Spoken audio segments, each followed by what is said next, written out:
À Felice Bauer, Prague, du 8 au 9 février 1913. Je m'installe un peu troublée pour écrire. J'ai lu pas mal de choses dans le désordre, elles s'en mêlent les unes dans les autres, et si par ce genre de lecture on espère trouver une issue pour soi, on se trompe. On est devant un mur et on ne peut pas aller plus loin. Ta vie est tellement différente, ma chérie. As-tu jamais, en dehors de relations entre personnes très proches, connu l'incertitude, vu pour toi seul, sans égard pour les autres, diverses possibilités s'ouvrir çà et là, et que de la sorte il se crée une interdiction, y compris de bouger. As-tu jamais, sans même avoir le plus vaguement pensé à quelqu'un d'autre, désespéré de toi-même? Désespéré au point de te jeter quelque part et de rester couché jusqu'à tous les jugements derniers. Où est ta piété? Tu vas au temple, mais ces derniers temps tu n'y es certes plus allé. Et qu'est-ce qui te soutient de penser au judaïsme ou à Dieu? Sens-tu, et c'est l'essentiel, des relations ininterrompues entre toi et une hauteur ou une profondeur apaisante, lointaine et si possible infinie? Celui qui sent cela de façon permanente n'a pas besoin de divaguer comme un chien perdu. Regardant tout autour de lui, implorant mais muet, il n'est pas astreint au désir de se glisser dans sa tombe, comme s'il s'agissait d'un sac de couchage bien chaud, alors que la vie est une froide nuit d'hiver.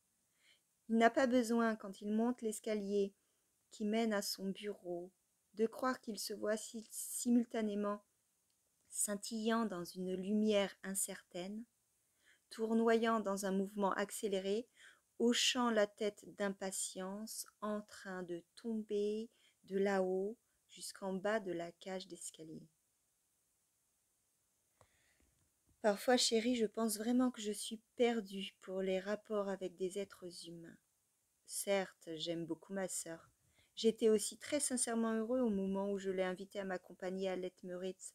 Je me réjouissais de faire de ce voyage un divertissement pour elle et de prendre convenablement soin d'elle, car prendre soin de quelqu'un, c'est mon éternel vœu secret, que peut-être personne dans mon entourage ne connaît ou ne croit. Mais quand, après 3 ou 4 heures de voyage en commun, de parcours commun en voiture, petit déjeuner en commun, j'ai pris congé d'elle à Letmeritz pour me rendre au tribunal, j'étais heureux. J'avais littéralement besoin d'air. En étant seule, je me suis sentie bien, comme je ne l'avais jamais été auprès de ma sœur.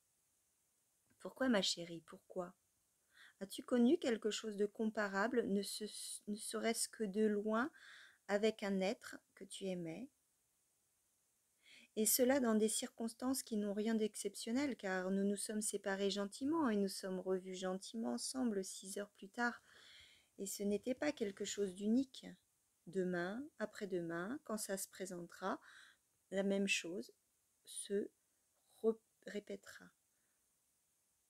Ma chérie, être couché à tes pieds et rester silencieux, ce serait le mieux, Franz.